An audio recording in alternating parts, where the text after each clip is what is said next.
kita mulai aktif bekerja, baik sebagai pengurus maupun kurator, ini berbeda. Kalau pengurus itu dia konsentrasi dia itu adalah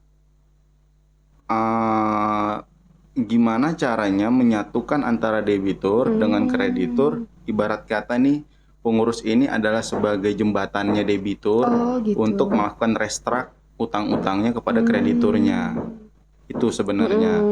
Nah, kalau dia sebagai kurator di kepailitan, kurator itu sebenarnya sama, membantu debitur untuk membayar utang-utangnya kepada kreditur dengan cara pemberesan seperti itu.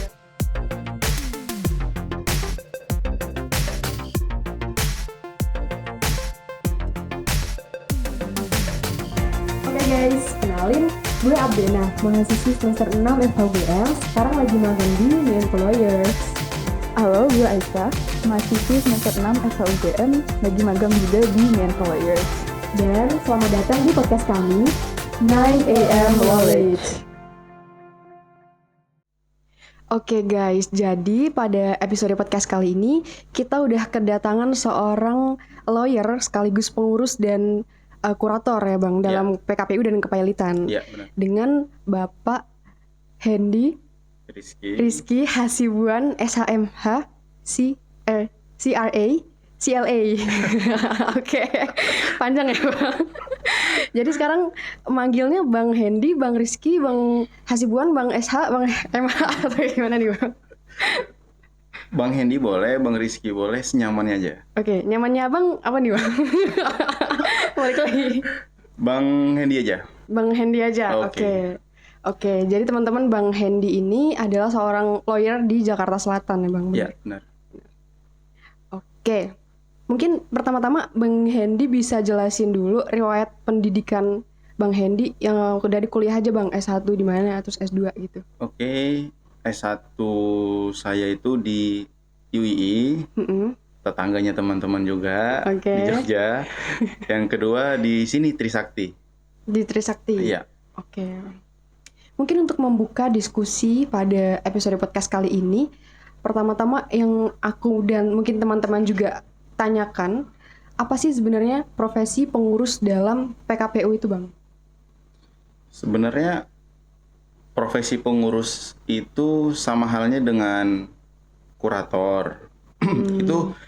Itu nggak bisa dibedakan sebenarnya kalau untuk prosedur pendidikannya. Kita bicara tahapan pendidikannya itu semua sama. Maksudnya pendidikannya aja namanya pendidikan khusus profesi pengurus dan kurator gitu kan. Gitu. Jadi sudah menjadi satu kesatuan. Ya kalau dia pengurus otomatis dia kurator, ataupun sebaliknya dia kurator ya dia pengurus. Seperti itu. Dan ya tahapannya memang habis dari S1, lulus kita S1, habis itu kita pendidikan dulu untuk advokatnya, karena syaratnya itu ada 2. Dia dari basicnya lawyer, atau yang kedua dia basicnya dari akuntan. Oh, berarti gitu. Sebelum jadi pengurus dan atau kurator itu harus berprofesi sebagai lawyer atau akuntan. Betul. Hanya 2 itu saja. Berarti asumsinya kan bisa dari Fakultas Hukum dan dari ekonomi akuntansi, kayak gitu. Cuman kebanyakan yang bergelut di profesi pengurus ataupun kurator ini itu dari backgroundnya sarjana hukum. Karena memang kan bersinggungan dengan pengadilan seperti itu. Oke. Terus terkait dengan syarat nih Bang, selain backgroundnya harus sarjana hukum atau lawyer, terus juga sarjana ekonomi atau akuntan, itu kira-kira ada apa lagi Bang untuk menjadi pengurus dan atau kurator gitu? Backgroundnya? Kalau background syaratnya Bang? Syaratnya. Kalau untuk syaratnya nggak ada sih ya. Memang syarat mutlaknya itu hanya 2 itu. Pertama dia yang dari advokat, yang kedua dia yang dari angkutan publik. Itu aja sih. Oh, syarat yang paling penting membayar. Oke. Iya. Berarti harus ada modal ya Bang? Ada modal, bener. Harus ada modal. Oke, tapi prestis ya Bang profesinya? Ya sebenarnya tergantung dari orangnya sendiri sih, karena Oke. banyak di lapangan dari misal nih peserta yang dinyatakan lulus itu 60 orang. Itu yang benar-benar menjalankan profesi pengurus ataupun kurator setengahnya itu tidak sampai Oh, gitu. jadi mereka cuma punya lisensi, Betul. tapi tidak melakukan pekerjaannya. Betul, karena mungkin bukan passionnya di situ ya gitu. Bisa. Karena kan memang basicnya kita lawyer. Mungkin dia memang udah tertarik di main di pidana seperti itu. Jadi karena kan kalau kita bicara PKPU maupun kepailitan, ini kan kita kental sekali yang namanya perdatanya seperti itu. Mungkin kan dulu zaman-zaman kuliah kan ada yang memang udah garisnya Iya, pidana. ada konsentrasinya Iya, gitu Bang. dia udah konsentrasi di pidana, dia lawyer pun lawyer pidana. Begitu dia dapat license-nya itu pengurus dan kurator, dia mikir perdata udah males duluan. Ya mungkin segitu banyaknya sih teman-teman yang lain. Kalau Bang Hendy sendiri dulu waktu kuliah ambil konsentrasinya apa, Bang? HTN. Waduh. Ini daripada yang pidana masih ada hukum acaranya, masih nyambung-nyambung Ini kali ya. HTN. Ini HTN. Oke. Iya. S2-nya juga HTN, Bang? Nah, enggak. Oh, enggak, aman. Pas S2 lah baru kita oke, kita ambil hukum bisnis Oh, jatuhnya. oke. Agak jauh ya, Bang? Iya, bener. Agak loncat gitu. Bener, karena memang kemarin itu kenapa bisa diperkenalkan sama dunia ini waktu pada saat magang di kantor lawyer di Jakarta, itu isi berkas semua itu perdata dan memang kebanyakan PKPU pilot. Nah, itu awal mula ceritanya kenapa saya itu tertarik sama dunia ini, seperti itu sih. Oke. Kalau perbedaan ruang lingkup pekerjaan, Bang, dari profesi pengurus sama kurator itu kira-kira titik perbedaannya di mana, Bang? Nah, kalau perbedaan pekerjaan jelas berbeda. Kalau kita bicara sudah di ranah pekerjaan. Tadi kan kalau di ranah pendidikannya itu semua sama. Ujiannya sama, pendidikannya sama, pengujinya pun sama, itu semua sama. Begitu kita dapat license, kita mulai aktif bekerja, baik sebagai pengurus maupun kurator, ini berbeda. Kalau pengurus, itu dia konsentrasi dia itu adalah gimana caranya menyatukan antara debitur dengan kreditur. Ibarat kata nih, pengurus ini adalah sebagai jembatannya debitur gitu. untuk melakukan restruct utang-utangnya kepada krediturnya. Itu sebenarnya. Nah, kalau dia sebagai kurator di kepailitan, kurator itu sebenarnya sama, membantu debitur untuk membayar utang-utangnya kepada kreditur dengan cara pemberesan seperti itu. Berarti emang fokusnya udah beda. Kalau yang pengurus itu menjembatani itu perdamaian. Jadi dia berjalan bersama dengan debitur ya, Bang. Kalau yang udah di kurator itu di kepailitan itu pemberesan oleh kurator gitu. Betul. Jadi udah nggak ada campur tangan debitur lagi, Bang. Tidak ada. Jadi pada saat PKPU debitur itu masih punya hak. Karena kan bersama-sama. Pada saat dia pilot, debitur itu kasarannya itu ditinggal oleh kurator dan kurator bekerja sendiri. Oke. Gitu. Kalau ngomongin pengurus dan kurator, Bang Hendy sendiri pilih yang mana nih, Bang? Pengurus Jadi dong. Kenapa tuh, Bang? Pertama, pengurus itu dia punya deadline waktu. Gimana, Bang? Deadline waktu itu 270 hari. 270 Jadi hari. estimasi pekerjaannya pengurus itu tidak boleh lebih dari waktu itu. Oh, berarti 270 hari itu dihitung sejak putusan Dihitung sejak diputusnya putus PKPU. PKPU. Kalau pilot nggak ada ya, Bang? Tidak ada. Jadi pilot ini kan konsentrasinya adalah pemberesan. Ya udah, kita fokusnya penjualan. Kalau tidak ada buyer, tidak ada pembeli, ya pilot itu masih melekat di dalam diri kita. Nah, itu bisa makan waktu 2 tahun 3 tahun. Karena kan yang namanya menjual aset kan kita nggak bisa termin 6 bulan, setahun tuh nggak bisa. Gitu sih. Jadi memang kalau PKPU dia punya deadline waktu, di situ dia enaknya. Dan untuk uang yang mungkin dikeluarkan juga lebih banyak di pilot berarti ya, Bang? Ya, karena kalau di kepailitan kita ada biaya-biaya lain seperti kayak appraisal, lelang, seperti itu. Dan Ya tadi saya bilang jangka waktunya kan lama, otomatis operasional pun kan juga berjalan seperti itu. Oke. Berarti kalau ditanya tantangan, ya lebih banyak tantangan di pilot Di ya pilot, Bang. benar. Oke. Terus nih Bang, tentang PKPU dan tentang pilot itu mungkin teman-teman juga sering dengar ada yang namanya proposal perdamaian. Ya, Nah ini konsep dari proposal perdamaian ini sendiri, Bang Hendy bisa tolong jelasin nggak Bang? oke. Untuk proposal perdamaian atau kita singkat Prodam, Prodam. itu umumnya diserahkan pada saat PKPU. Pada saat permohonan itu adalah PKPU. Prodam itu meliputi isinya itu adalah jangka waktu termin pembayarannya si debitur. Terus misal debitur punya kemampuan untuk penambahan aset, jaminan. Iya. Terus bisa jadi misal ada pihak ketiga investor masuk untuk menjamin utang-utangnya si debitur, seperti itu.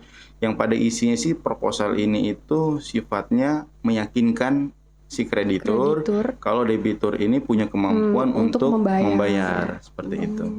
Oke, paham. Terus mungkin ini terkait dengan Balai Harta Peninggalan. BHP. BHP yang aku tahu kan kurator itu swasta kan Bang. Terus BHP itu dari negara yang mempunyai kewenangan untuk menjaga mengelola aset dari perusahaan pilot. BHP juga kurator. Oh, BHP juga kurator ya? Iya. Cuman dari negara. Betul. Kalau pengurus BHP apakah juga mengurusin PKPU Bang? Tidak. Enggak. Hanya sebatas pemberesan di kepailitan, seperti itu. Oke. Dari ini Bang, perbedaan dari permohonan PKPU dan permohonan pilot itu apa Bang?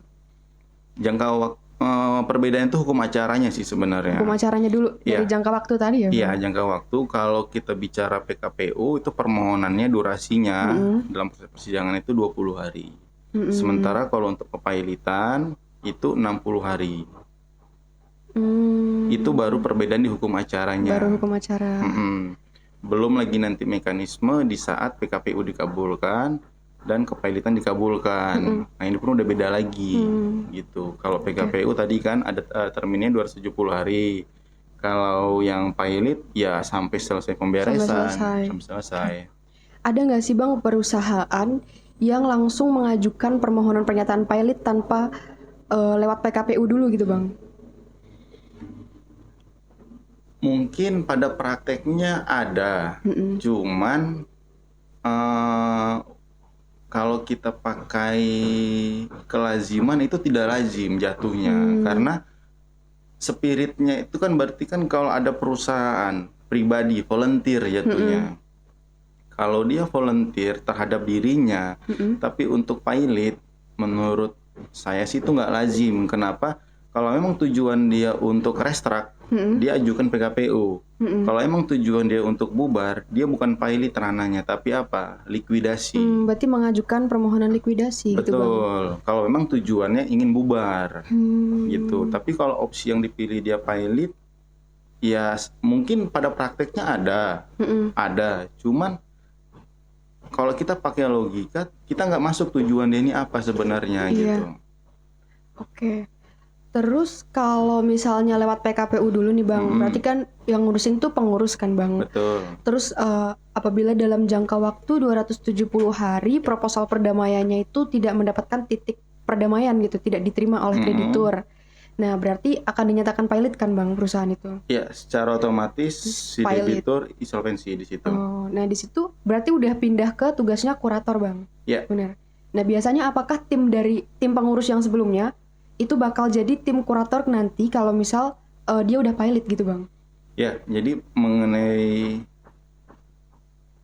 pengurus status sebagai kurator ini bisa jadi mereka langsung ganti baju. Misalnya dalam PKPU ada 3 pengurus A, B, C. Pada saat kepailitan ya dia lagi si A dan si B dan si C. Nah bisa juga 3 ini sama sekali tidak ada, digantikan dengan figur baru, dengan orang baru, itu bisa. Atau dari 3 ini kurang 1 atau kurang 2 itu bisa, seperti itu. Berarti emang nggak harus sama ya Bang? Tidak harus sama. kuratornya yang meneruskan gitu. Pengurusnya Iya, meneruskan. pengurusnya meneruskan jadi kurator gitu. Nggak harus. bisa. Maksudnya tidak ada keharusan untuk itu gitu. Oke. Terus ini Bang, aku pernah dengar kalau honor dari kurator itu udah ditentukan sama negara. Kalau zaman dulu itu 10%, maksimal 10% dari harta pilot, tapi kalau sekarang 7,5% dari harta pilot. Iya Bang. Jadi mengenai imbalan jasa itu diatur memang di Permenkumham. Jadi kalau dia berawalnya itu dari PKPU yang tadi dibilang PKPU berakhir pilot, itu jasanya itu 7,5% sekarang. Oh, sekarang 7,5%. Iya. Tapi pada saat PKPU berdamai, proposalnya prodamnya itu diterima oleh kreditur, itu jasanya 5%, 5,5%. Oh, beda ya Bang? Iya. Karena nggak dilanjutkan kurator gitu. Enggak, jadi ada 2 fee sebenarnya. Oh. Misal berawal dari PKPU, endingnya pilot. Ini misalnya saya nih, saya sebagai pengurus perusahaan ini, debitur ini jatuh pilot, otomatis saya bisa menjadi kurator di sini. Nah, fee saya ada 2. Fee saya sebagai pengurus itu ada, dan fee saya sebagai kurator itu ada. Nah, bobotnya masing-masing berbeda. Oh, berbeda. Di sini fee-nya saya itu 7,5%. Fee pengurusnya karena jatuh ke pilotan seperti itu, dan di sini saya dapat fee lagi seperti itu. Oke, berarti tetap emang udah diatur ya Bang sama Sudah, negara untuk berapa ada maksimalnya. Oke. Tapi pada prakteknya untuk itu kan nilai maksimal. Pada prakteknya itu biasanya sih diambil dari yang terendah. Itu karena agar tidak memberatkan si debitur, karena kan biaya ini kan, jasa ini kan dibayarkan oleh debitur seperti itu. Oke. Terus Bang, kalau tadi kan ada pembatalan proposal perdamaian.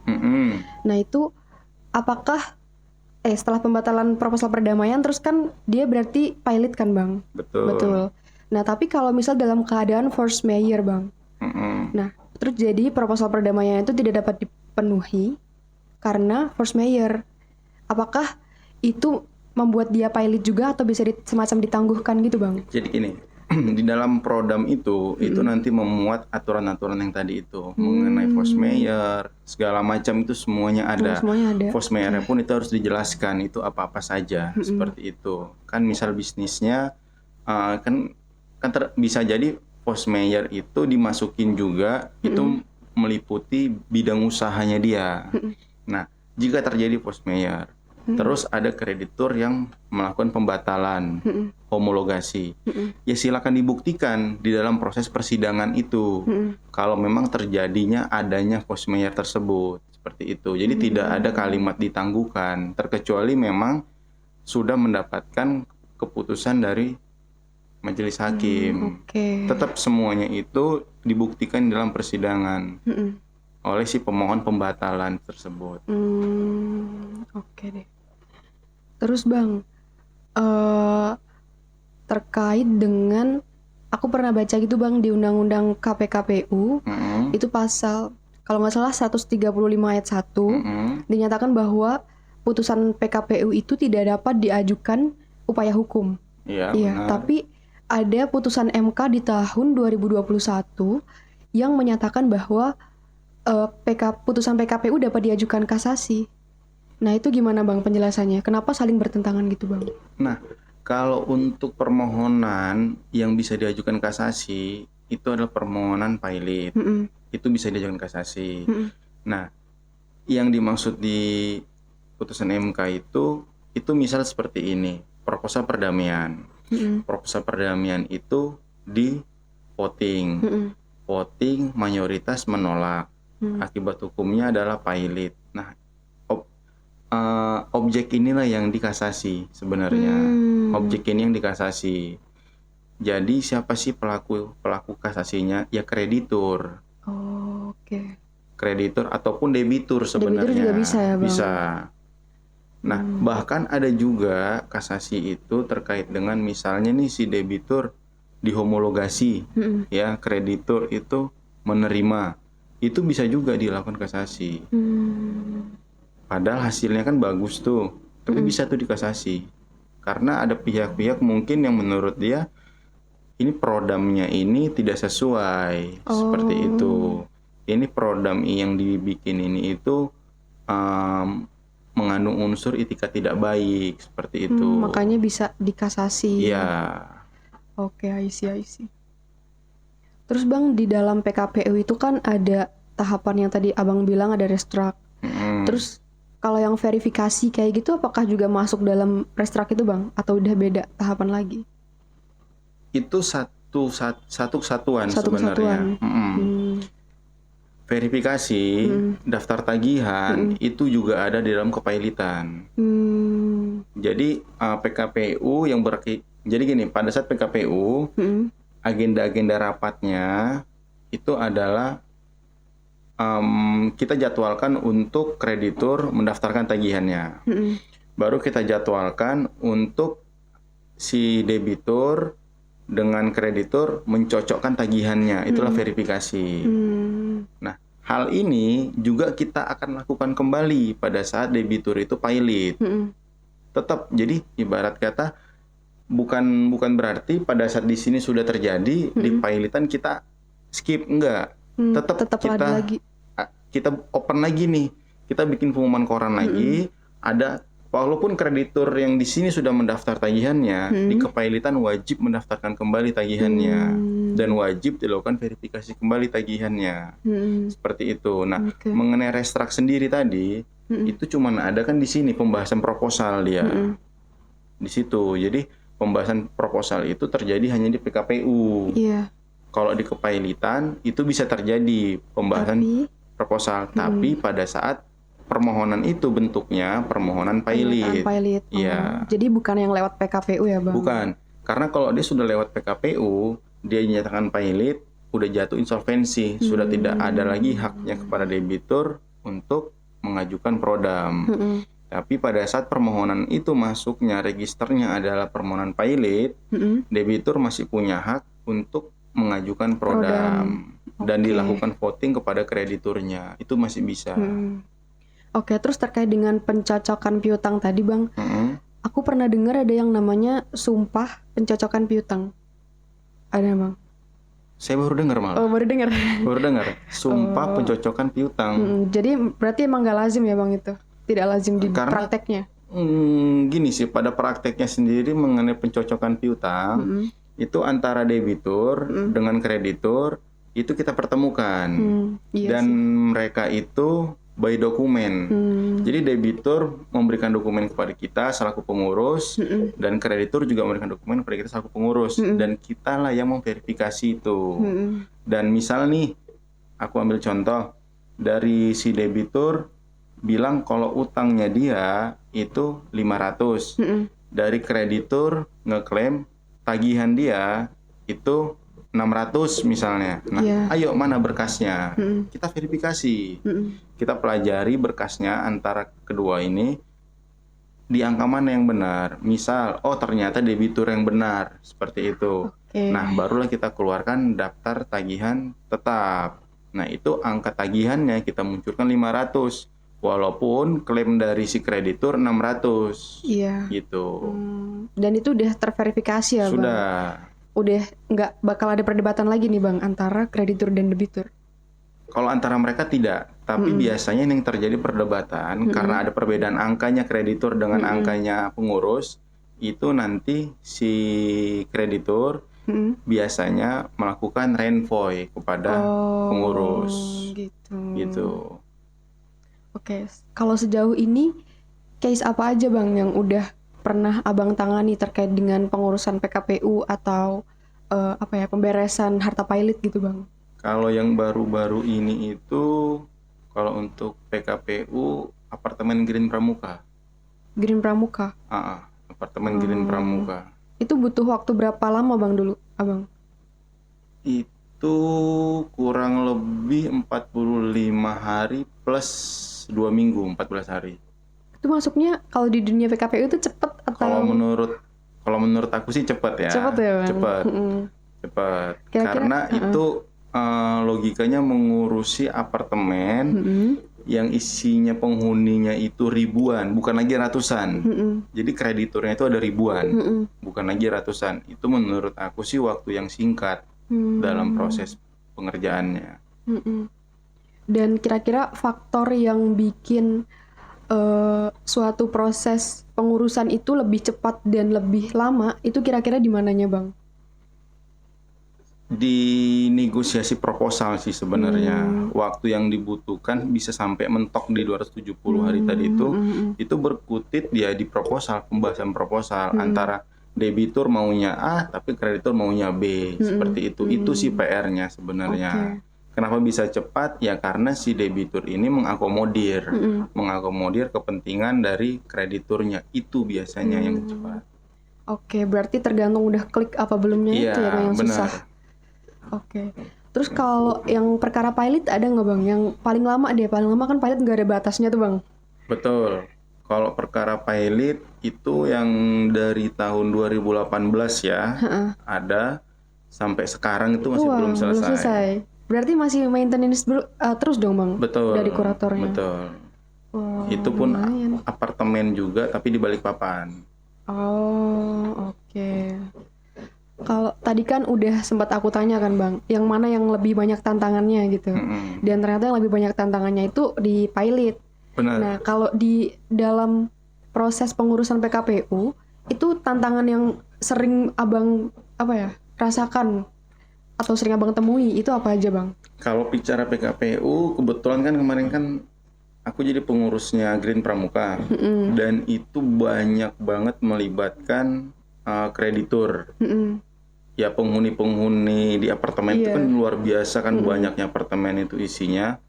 Ya PR-nya sendiri sih, tantangannya itu ya jatuhnya kita itu kayak memberikan edukasi kepada mereka bahwasanya PKPU ini tuh apa. Yang dalam mindset mereka itu kan ini perusahaan udah mau bangkrut, ini perusahaan sudah mau dipilotin, itu mindsetnya mereka. Tapi kan sebenarnya kan tidak.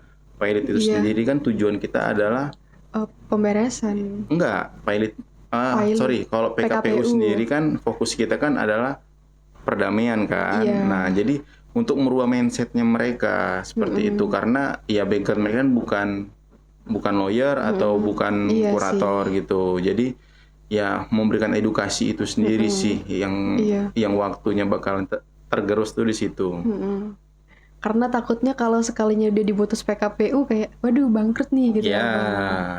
Padahal sebenarnya baru proses menuju perdamaian dulu. Ya, padahal sebenarnya PKPU itu kalau menurut aku sih keuntungan untuk debitur ya. Keuntungannya di mana? Debitur tuh diberikan fasilitas. Diberikan fasilitas untuk melakukan restruk di pengadilan, untuk berkomunikasi secara intens dengan seluruh krediturnya. Dengan cara apa? Dengan didampingi oleh pengurus. Dan ada juga di situ kan hakim pengawasnya yang mengawasi proses tersebut. Lebih aman aja sebenarnya daripada restruk secara mandiri. Benar. Dan mungkin dirasa lebih adil juga ya, Bang, karena krediturnya banyak juga. Iya. Dan juga kan jadi waktunya kan tuh bisa terkumpul dalam satu tempat. Iya, setuju dengan konsep PKPU ini. Oke. Terus nih, Bang, kira-kira peraturan perundang-undangan apa yang harus dipelajari sejak dini gitu, Bang? Kalau misal besoknya pengen jadi pengurus atau jadi kurator gitu, untuk teman-teman yang kebanyakan masih mahasiswa sih, Bang, kemungkinan gitu. Ya, basicnya sih semua tuh ada di Perdata. Perdata, bukan HTN ya, Bang?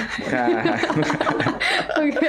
Terus kalau kita bicara kepailitan, ya kita paham juga mengenai agraria, karena kan nanti kita ada pemberesan. Terus habis itu hukum perikatan juga, jual beli segala macam. Karena basicnya dasarnya itu adalah wan prestasi sebenarnya. Basicnya. Berarti terkait dengan bidang hukum perdata ya, Bang, lebih luasnya. Bisa belajar bisnis juga, agraria. Hukum perusahaan yang masuk. Pasti masuk. Karena begitu dia sebagai pengurus ataupun kita bicara pengurus, begitu dia sebagai pengurus, dia akan kolaborasi dengan debiturnya. Dan dia harus tahu nih bisnisnya debiturnya itu apa gitu. Jadi pengurus itu dituntut dia bunglon sebenarnya. Misal debiturnya itu bisnisnya itu adalah perusahaan alat berat. Nah, pengurus itu harus paham dengan apa yang dilakukan oleh bisnisnya. perusahaan alat Bisnisnya berat. itu bisnis seperti apa, kan beda perusahaan alat berat dengan perusahaan plastik, kan beda. Nah, pengurus itu harus bisa menjadi itu semua. Harus menyesuaikan diri, mudah beradaptasi ya Bang. Betul. Harus bisa. Nah, kayak pengalaman saya jadi pengurus yang ngurusin apartemen Green Pramuka. Di Balikpapan saya masih agak nyambung juga sama-sama apartemen. Walaupun pilot kan. Nah, sekarang juga kepilitan saya lagi pegang showroom mobil. Waduh. Kan jauh banget kan? Iya, kayak dari HTN ke Perdata. Jauh banget. Nah, jadi jauh. kita ini harus fleksibel dalam artian nih kita harus tahu nih bisnis dari debitur kita seperti apa gitu. Oke, aku jadi keinget nih Bang. Tadi kan Abang beberapa kali menyebutkan tentang insolvensi. Ya. Nah, sebenarnya insolvensi sendiri itu apa dan konsepnya gimana Bang? Sebenarnya insolvensi itu sendiri dari arti kata ketidakmampuan debitur untuk membayar. Dalam prakteknya insolvensi itu ada 3 nih. Pada saat jadi maksudnya gini, pada saat prakteknya baik itu PKPU maupun pilot, si debitur itu bisa terkena insolvensi di berbeda-beda. Beda-beda nih insolvensinya. Pertama, insolvensi pertama itu pada saat proposal perdamaian, pada saat PKPU itu ditolak. Pada saat voting PKPU proposal perdamaian ditolak. Itu nah, insolvensi. Itu langsung insolvensi. Insolvensi kedua pada saat register perkaranya ini dari pilot. Berarti dari permohonan pernyataan pilot. Betul, registernya. Pada saat diputus itu tidak langsung insolvensi. Tapi masih ada diberikan lagi kepada majelis hakim untuk debiturnya hak untuk mengajukan prodam. Lagi-lagi pada saat voting ditolak. Nah, di situ juga lagi. Insolvensi yang kedua, teori yang kedua. Oke, teori yang kedua. Insolvensi yang ketiga pada saat dilakukannya registernya itu adalah pembatalan homologasi. Berarti sebelumnya sudah terjadi PKPU dan damai kan. Nah, ini ada masuk register pembatalan homologasi. Nah, pembatalan perdamaian pada saat PKPU. Di situ pada saat persidangan dan diputus kalau si debiturnya dinyatakan pilot dan homologasinya itu dibatalkan, di situ juga dimulainya insolvensi. Teori yang ketiga. Oke. Berarti disetujuinya proposal perdamaian itu disebut juga bahasa hukumnya homologasi ya Bang? Iya, betul. Oke. Terus terkait dengan putusan PKPU nih Bang, aku pernah dengar ada yang namanya PKPU sementara dan PKPU tetap. Oke. Nah itu gimana Bang? Oh iya, jadi gini, PKPU sementara itu biasanya diberikan untuk yang pertama. Pada saat putusan PKPU dibacakan, itu biasanya majelis hakim itu memberikan waktu fleksibel sih. Ada 42 hari, 43, 45. Itu nggak ada bakunya. Nah, itu sebutnya itu dalam kondisi PKPU sementara.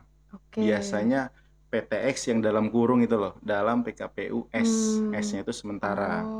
Nah, pada saat misal nih dikasih waktu 45 hari. Nah, 45 hari ini si debitur belum juga mampu untuk merealisasikan prodamnya.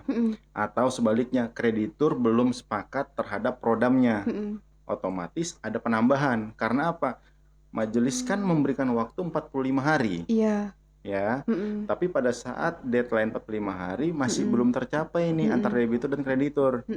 Ditambah waktunya, bisalah sebenarnya penambahan waktu pun nggak ada bakunya.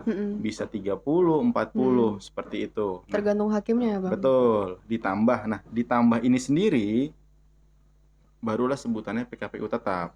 Oh, berarti pertambahan pertama itu udah disebut Sudah. PKPU tetap. Itu sudah otomatis berubah si debiturnya gitu. Terus perjalanan menuju maksimal 270 hari Itu penambahan terus. Oh, berarti PKPU tetap lagi Iya, gitu, Bang. penambahan sampai benar-benar tercapainya komunikasi yang baik antara debitur dan krediturnya. Dengan disetujuinya Betul. proposal perdamaian. Oke. Pakemnya tuh di 270. Itu pakemnya. Bukannya berarti pada saat dinyatakan PKPU langsung dikasih 270, enggak gitu. Oke. Jadi dibagi-bagi tuh sama majelis. 45 dulu nih gua kasih. Baru belum juga, oke gua kasih lagi nih 30. Belum juga, gua kasih lagi nih 30 gitu terus sampai pakemnya 270. Mentok ya, Bang, itu. Mentoknya di situ. Oke. Paham. Thank you, Bang. Terus ini, Bang, mungkin buat teman-teman nih yang pengen jadi pengurus atau kurator ke depannya, kira-kira peraturan perundang-undangan apa atau materi apa sih yang harus didalami sejak dini, Bang? Sebenarnya umumnya sih secara garis besar materi-materi yang ada untuk dikonsumsi itu adalah hukum perdata. Hukum perdata. Ya, itu basicnya. Bukan HTN. Bukan. Oke. Bukan. Basicnya itu hukum perdata, baik itu perikatan, perusahaan, bisnis maupun nanti mengenai agraria, jual beli segala macam, itu semua konsepnya ada di sana.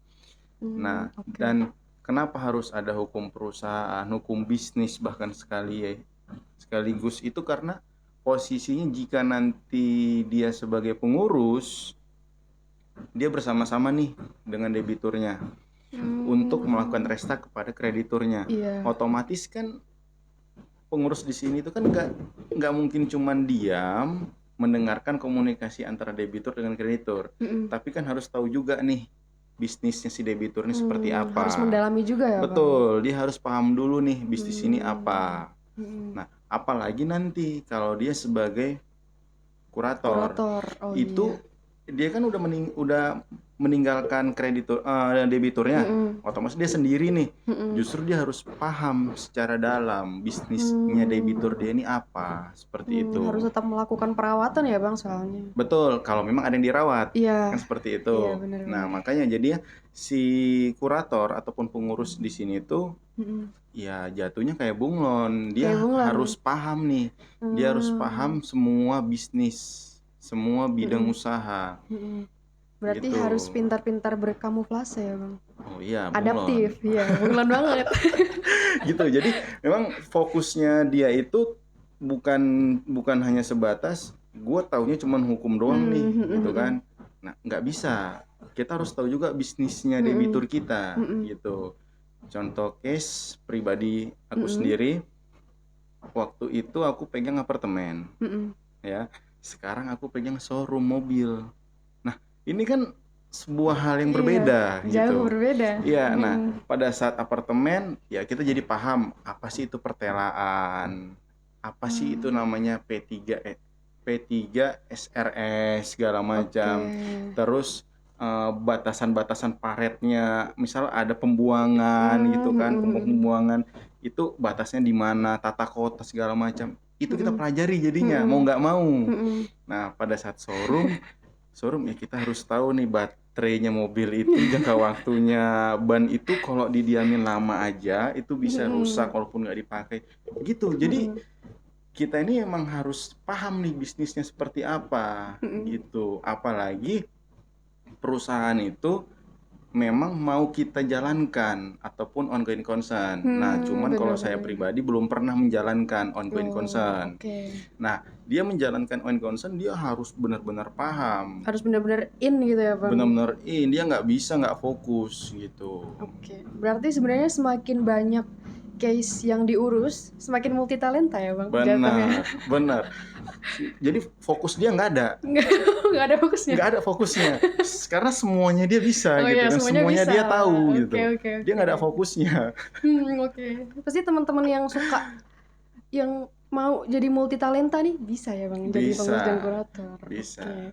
Ada saran gak Bang buat teman-teman bentuk apa ya, semangat apa yang dari sekarang harus dibangun gitu untuk kedepannya jadi pengurus dan kurator? Sebenarnya sih kalau kita bicara semangat, mau jadi apapun itu harus semangatnya gitu kan. Cuman biasanya itu terbentuk sama lingkungan sih. Jujur kalau aku pribadi dari zaman kuliah itu nggak ada sih kepikiran untuk jadi pengurus ataupun kurator, itu nggak ada. Ngalir aja ya Bang berarti. Itu mengalir aja, cuman terbentuknya pada saat di kantor pertama sekali. Di kantor saya waktu itu magang, kebetulan di kantor itu isinya semuanya kurator. Dan memang case-nya di situ adalah case-case perkara PKPU dan Pailit. Ya mau tidak mau saya seorang HTN ini ya kan? Saya yang seorang HTN ini jadi mempelajari itu dan terjun, loh kok menarik, kok menantang gitu kan. Ya udah terjun gitu sih sebenarnya. Jadi kalau persiapan ya nggak ada yang ritual khususnya, nggak ada sih sebenarnya. Ngalir berarti aja. lebih ke persiapan menjadi lawyernya mungkin ya Bang. Iya betul, karena itu lompatan aja sebenarnya. Memang kalau misalnya kita udah fokus kita, gua nih nanti setelah lulus pingin jadi pengurus ataupun kurator, ya udah lawyernya betul lompatan aja. Karena kan syaratnya kan itu. Iya. Oke, dengeran ya teman-teman dan semua pesan dari Bapak Hendy. Oke, kalau gitu itu aja sih Bang yang aku mau tanyain dan kira-kira bisa kita diskusikan untuk hari ini gitu. Siap. Mungkin bisa sih besok-besok Bang Hendy datang lagi ke podcast 9am. Boleh. Buat ngisi tentang gimana sih detail menjadi seorang pengurus di apartemen atau di showroom gitu. Boleh. Lebih khusus ya. Iya, lebih spesifik lagi kita bisa.